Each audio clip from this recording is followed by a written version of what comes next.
the road! Hi everyone and welcome to Priority Holder, and today we'll be playing Black-Red Nazgul in the Timeless format. Now Nazgul is just an awesome creature. It's a 3-mana 1/2 death touch. When it enters battlefield, the ring tempts you, and you can see what the different ring modes do on the right. And whenever the ring tempts you, place a 1/1 counter on each wraith you control. And it also has the special condition that you can have 9 copies of it, and so of course we're running all 9 arts here. And the nice thing is that they each have the 1/1 counter ability, and so it tends to snowball a lot when you play multiple, because they all start going crazy and placing counters on each other, so they can get out of control really quickly. And I decided to try them out in a mid-range shell. And so we have a lot of discard spells, kill spells, to try and disrupt the opponent and hopefully close out with like a Nazgul or an Orcish Bowmasters or something like that. We're also running a couple copies of Reanimate as a way to bring back Nazgul, but it also works really well with like our tons of discard spells to maybe pull back a juicy target of the opponent. The last piece of the puzzle is the only red card we're running, which is Fable the Mirror Breaker. So chapter 2 helps us like dig for more Nazgul, and also when it flips, it can make temporary copies of Nazgul and trigger all their battlefield abilities. It can really go wild with them, so like no need to explain the pedigree of this card, but yeah, let's jump to some games. This hand is close to greatness. We would love like a Thoughtseize in hand to go turn 1 Dark Ritual Thoughtseize Bowmasters.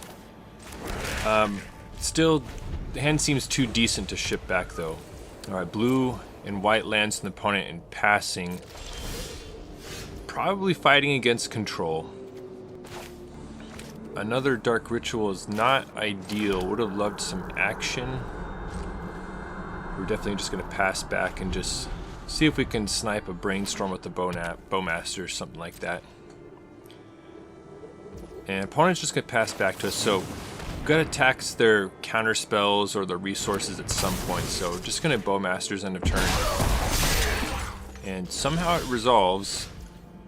Thoughtseize is a great draw. That we have a ton of mana available because of Dark Ritual, so we're going to lead with that. Okay, so that gives us some extra mana. So let's see what's going on with Thoughtseize before doing anything else. Opponents letting us look at their hand, and so it is obviously control. It's a pretty stacked hand. The question is what to take. I end up taking Snapcaster. One, like if they find like a swords, then Snapcaster gets super strong. Not to mention it can actively like block one of our creatures right now. That was the rationale, though. I don't know, maybe Teferi is a better card to take right here, so hard to say. Gonna go crack the fetch, and went ahead and cashed in the other Dark Ritual. It's not really doing anything, so might as well like put Jegantha into our hand, you know, get the ball rolling. Alright, finally prompted a response in the opponent. Put a Triome into play in response to our Fable, and they're just gonna Leyline Binding right away. Not even gonna mess around with it. And chapter 2 of Fable would have been so clutch, like ditching these lands and trying to find some action, so gotta figure something else out now. Alright, opponent drew Teferi Time Raveler, and they're gonna kill our token, but it's gonna get us a free Bowmaster trigger, and we're just gonna go ahead and just take care of Teferi. Leave the opponent with as few resources as possible. Now Reanimate is an interesting draw. We don't have any creatures, but the opponent does have a Snapcaster. So we could Reanimate Snapcaster. We send the creatures in, and honestly, I don't know what I was thinking here. I think it would have been better to Reanimate Snapcaster, flashback Thoughtseize, and just take Teferi, Hero Dominaria, which they've now slammed down. And they're just, you know, fearlessly drawing cards into our Bowmasters, which we'll happily get any extra triggers off. The thing is, the opponent does have like 2 ley lines, so like they're not really in any danger. We have like no threats either.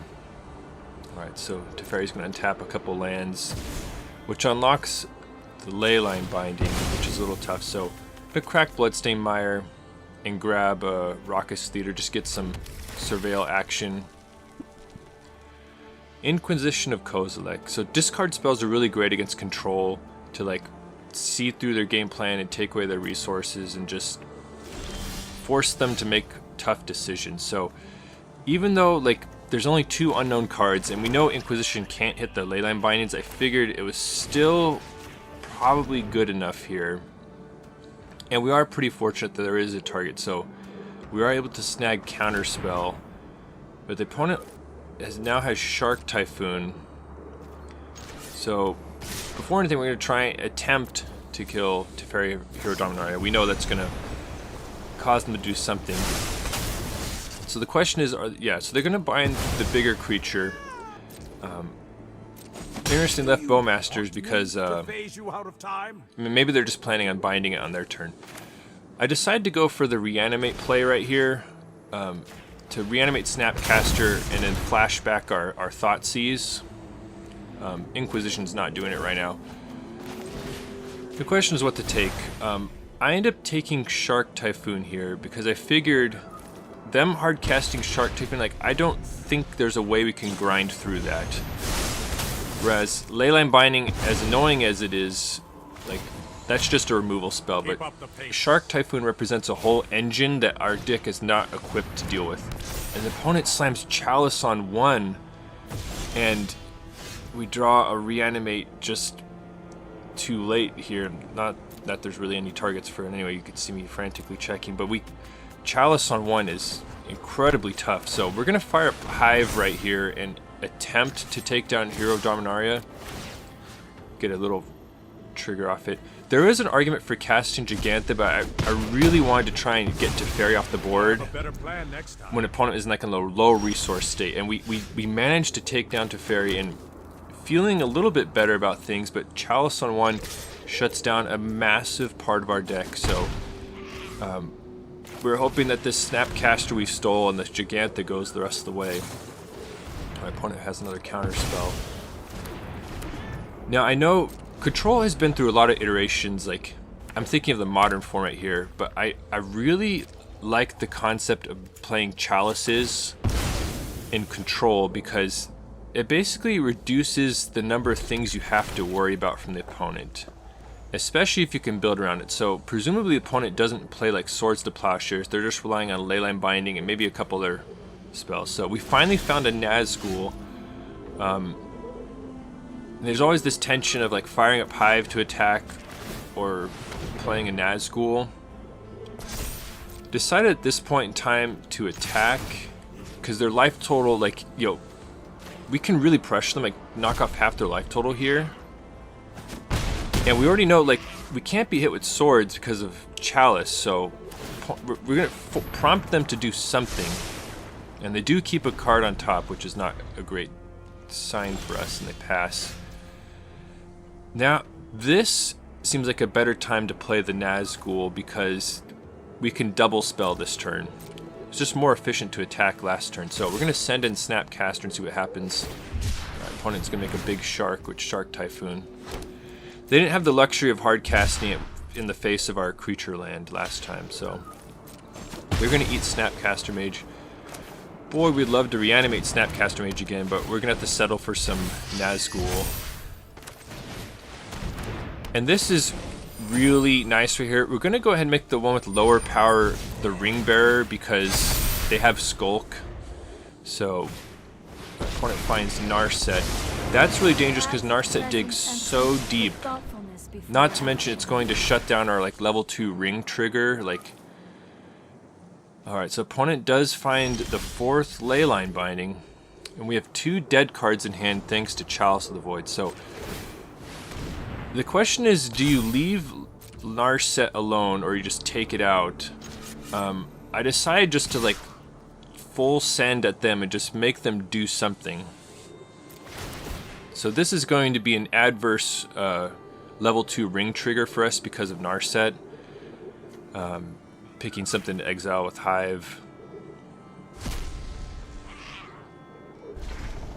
Yeah, Narset is basically going to force a discard, which we have just 2 uncastable spells anyway, so I'm just trying to pick one to get rid of. We have no way of getting rid of that artifact.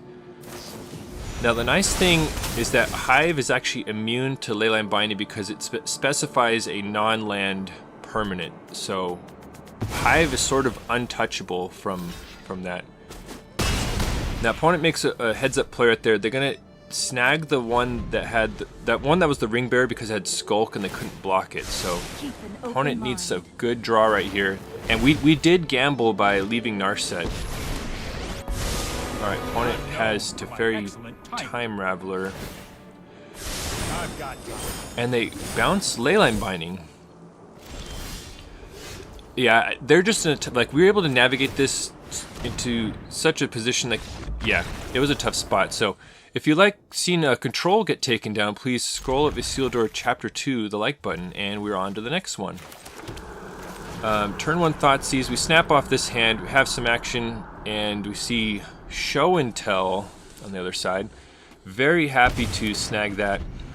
Now, most of the Show and Tell I battled these days has Leyline of Sanctity to combat exactly what we're doing right now, hammering them with discard spells. So either they're not running Leyline of Sanctity, or they just didn't have it in their opening hand. So now, question, there's always very interesting decisions here. I speed through it sometimes. I spend in real life more time pondering these discard decisions, but the rationale we're taking Brainstorm there is that they have a fetch, and that lets them dig pretty deep.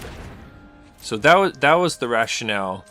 Born Upon a Wind can technically replace itself, but Brainstorm seemed to be more problematic as far as them reassembling their combo. Fatal Push.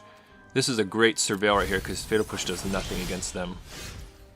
Alright, so the opponent has paid a lot of life, so we just need to hurry and try and close it before they can find another copy of Show and Tell. Opponent's gonna fire off Born Upon a Wind. Surveil land. They're just gonna mill an Omniscience. They must be desperately trying to find some action or some defense. So Chapter 2 Fable is gonna allow us to find 2 copies of Bowmasters, which is absolutely incredible. Now I'm debating here playing Takenuma. I was like, alright, I gotta cast both Bowmasters, but then I realized well, we're gonna get a treasure off the Goblin token, so might as well keep Takenuma to draw some action if needed. So that was what was going on right there. And opponent fires off a card draw spell, and you could see me just snap off the Bowmasters. We're just gonna hammer them with these extra triggers. We're just trying to sort of constrain their options as much as possible. So we're gonna get 2 bonus Bowmaster triggers, and the opponent now has to do something or they're dead right now. So the opponent, and yeah, they just pack it in. So that was a sweet win against Show and Tell. And we jump into the next game with a Dark Ritual opening. But our plans are thwarted a bit by Ragavan. So this is the tough part about playing Nazgul, is do I just Dark Ritual a Nazgul out here and just hope for the best? But the thing is, it could just eat a lightning bolt, and then that's just absolutely horrible. So I go for what I think is a safer play with Deep-Cavern Bat, but the opponent just sort of has a stacked hand. They really have it all. They have an extra Ragavan, Dragon's Rage Channeler, and a Bolt. And I'm gonna Thoughtseize. Now I don't think I thought long and hard enough about what to tuck under the bat and what to put in their discard pile, so it seems way too dangerous to let Ragavan hit us, so I just go ahead and make this traitor here. But it really does not feel good because they have the backup Ragavan, and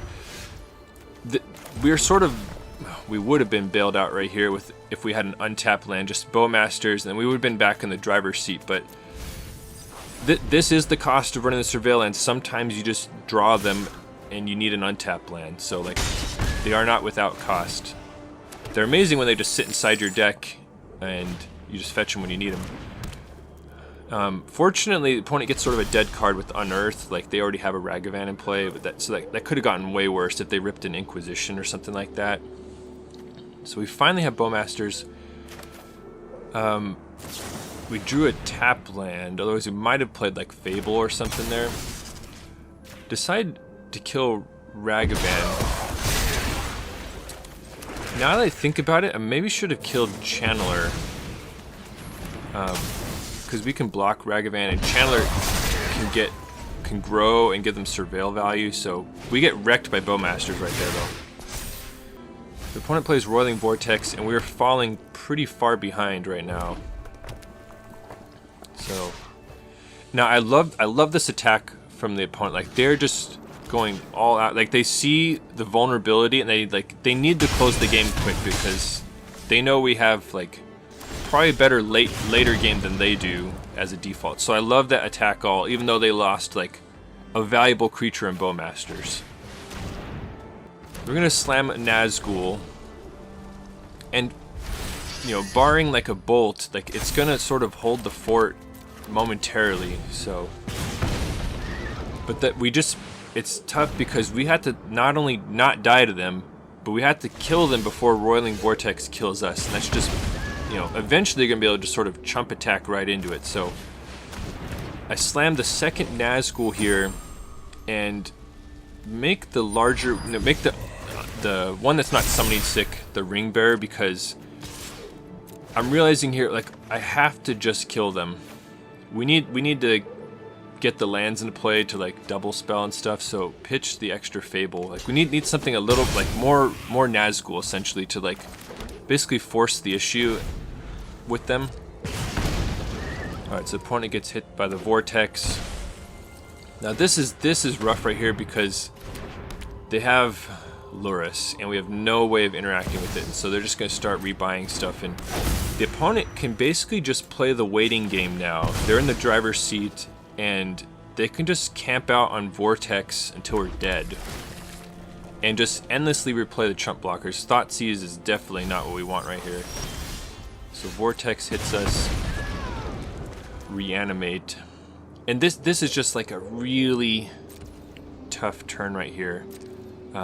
Attack with the larger creature just to draw and see if we get something nice. We're just gonna pitch the land. Now the problem is that we have like this unchecked Lurrus right here, and I've thought a lot about what to do here and decide, as costly as it is, we have to reanimate their Bowmasters. And the thinking was, otherwise they're going to cast it with Lurrus. And so we need to sort of steal the Bowmasters, because Bowmasters can be so strong. It's going to chip our life down and give them like infinite chump blockers for our creatures. So, you know, we have such low life, but like I felt like denying them Bowmasters was as important as us getting one. So kill the Channeler, mostly because of the surveil value and because that could turn into a flying threat at low notice. So another Roiling Vortex means our time's almost out, and then a third Roiling Vortex means this game's over. So that was just a tough one, and it felt like we were close to turning the corner, but we just fell a little bit too far behind. And there were some decisions that were sort of debatable in there, so I don't claim to have played that perfectly. Now this is what dreams are made of right here. This is just a juicy hand right here. We got double Dark Ritual, so gonna fire one off and lead with Deep-Cavern Bat. We have it all right here. We're gonna like basically empty our hand. So this is an amazing hand. So we see Blood Moon, 2 Memory Lapses, and Unholy Heat. Going to take the Unholy. So it depends on how you want to play out the rest of the turn. So we're gonna have I think I did this in the wrong order. I think I should have discarded the Unholy Heat and then stuck a Memory Lapse on there, because that would have gotten less useful as the game went on. So I think that's a little sequencing or decision error right there. Alright, so opponent just has Memory Lapse and Blood Moon. They ripped another creature. Gonna send everyone in. Just trying to like leverage this amazing start we had, like double Dark Ritual into like all those spells. Alright, so opponent's gonna attack in. And yeah, we're gonna, so this is a big mistake right here.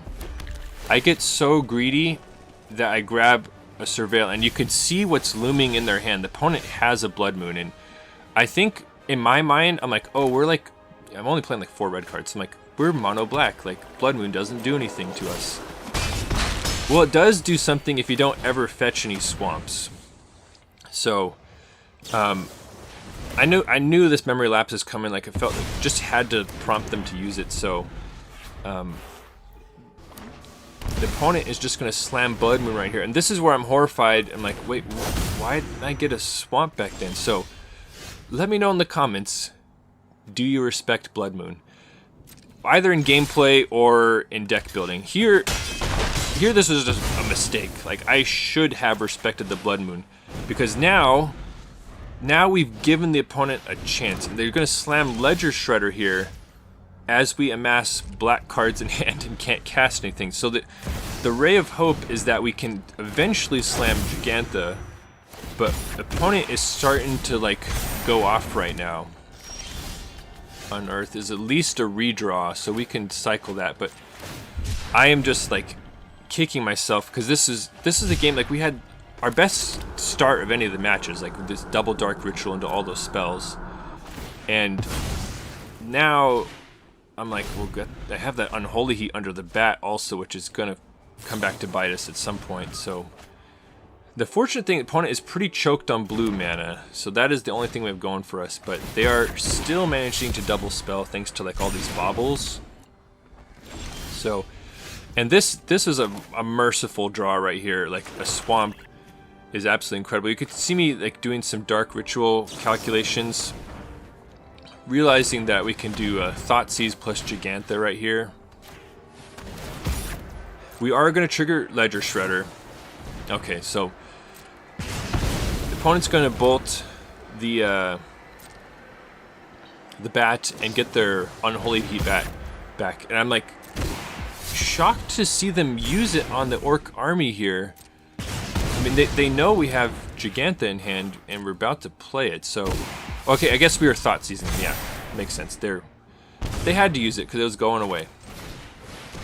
So now, hopefully, a mistake hasn't cost me too much because it basically bought them a lot more time, and the Ledger Shredder has grown into like a respectable threat. And they draw an Unholy Heat off one of their like bauble draws or something, and then they rip a Treasure Cruise, and I am just kicking myself like, why didn't I fetch a swamp? Like, we could have just deployed our threats and they would just been game over, but we left them a lifeline by not fetching there. So I'm saying I'm not going to drag you into this. That's all on me. Now I have to be very careful about how we spend our black mana each turn. So I'm going to slam a Nazgul because it can attack through Ledger Shredder, and maybe if we can get another ring level, we can start rummaging or looting with it. Thing is, the opponent's just like killing us right now. So, like, Ledger Shredder is going to take care of us before too long. And the opponent plays a Ragavan. Another Nazgul is great, but Ragavan feels too dangerous.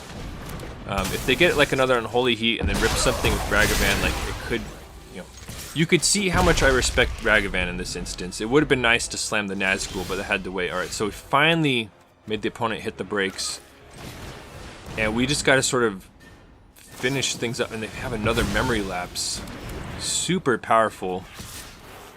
Sometimes you'd rather have your spell mana drained than memory lapsed. So that's just how powerful memory lapse is. All right, they're gonna send in with Ragavan. We're definitely gonna block. Like, all right, so opponent passes, and it feels like despite that mistake, we're turning the corner again. Gonna make the Bowmasters a ring bearer, and yeah, that turns out that was enough. So opponent saw the writing on the wall. That was a close one. Let's see if we could do better this time. Another turn 1 Dark Ritual hand, but it's gonna be a Nazgul. All right, presumably opponent's gonna Thoughtseize away Fable. I'm shocked they didn't hit Dark Ritual with the Thoughtseize, so we're going to slam a turn 1 Nazgul off the Dark Ritual and hope that it can stick. Alright, this combination of cards definitely is screaming that it's a combo deck. Would have loved to draw like another player, like just an Inquisition or something, or Bowmasters, so it's a really slow start from us. Our opponent has another assembled a team, so they're getting to really like put something together. They're gonna crack their fetch. See if it's a fatal push. Another Thoughtseize, so they're gonna take the most menacing Nazgul art remaining in our hand. Alright, we're gonna crack Polluted Delta. We need a desperation surveil right here. Like, need something. Unearth, don't want that. We need some action because it really feels like we're playing against show and tell right now with how much tutoring and stuff they've done. Dark Ritual, not really do anything. So the best we can hope for is just slamming a Nazgul. I mean, the opponent is at 8 life right now, and they're about to take 4. So like, it's not completely out of the realm of possibility that we can actually close this out right here. So we knocked them to 4, and we're just praying like could survive a little bit longer. But we gave them too much setup time, and they slam us show and tell. We do get a Fable. I mean, we're running a ton of discard spells, like 6 discard spells, but the opponent just managed to dodge them. And they had a million Thoughtseizes anyway, so our discard might have done nothing. So the opponent's going to fire off Lorien Reveal, Dig Through Time, Leyline of Sanctity, another Dig Through Time. I'm hoping they just miss right here. But they find the Mastermind's Acquisition and start the chain to eventually go grab Approach of the Second Sun. So we're packing it in and we lose this one. Nazgul are just such a fun and satisfying strategy. Like, I really like the sort of build around, collect them all aspect that they have, and they really do snowball.